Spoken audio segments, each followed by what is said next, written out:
দুর্যোগ যখন আসবে তখন আমার এই ফসল ফলেই যে টাকা পয়সা ঘরে আমি ইয়ে করি কি দেব, এখন যে কষ্টকর হয়ে যেতেছে তখন আর কষ্টকর হবে না।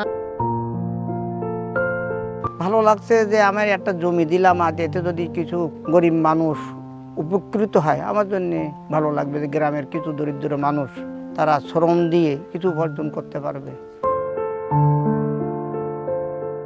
জমিটা কোনো জায়গায় খানাখন্দ নেই, খুব সুন্দর একতলা জমিটা আমরা চয়েস করে নিয়েছি, আমাকে ভালো লেগেছে, জমিটা ফলন ভালো হবে।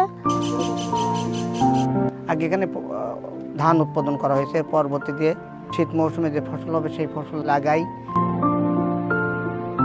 আমরা বিটরুট চাষ করবো প্রথমে, তারপরে যত একের পরে এক সবজি উঠাবো, যে সবজি যে সময় হয়, গরমের সবজি গরমের সময়, শীতের সবজি শীতের সময়, যে সময় যে সবজি হয় সেই সময় সেই সবজি লাগাবো। সাজেদা ফাউন্ডেশন এবং এইগুলো যতটুকু পারতেছে সহযোগিতা করছে এবং আমার জমির হারির টাকা দিচ্ছে, এবং এই টাকা বা কৃষকদের যা দিয়ে তাদেরকে উৎসাহিত করতেছে, অর্থ দিয়ে, বীজ দিয়ে, সহযোগিতা দিয়ে তারা যেন উপকৃত হতে পারে।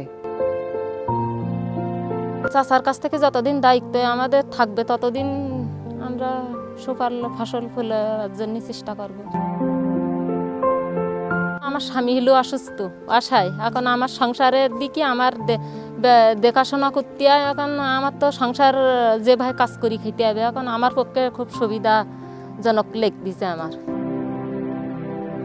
আমরা সব দিক থেকে সুবিধা পাবো, আপনাদের কাছ থেকে সব দিক থেকে আমরা সুবিধা পাবো, টাকা পয়সার দিক থেকেও সুবিধা পাবো। আমরা যদি সেইভাবে আমরা লাগাইতে পারি, আমরা পরবর্তীতে আবারও আমরা এই জমিটা আমরা নিয়ে আমরা কাজ করতে পারবো।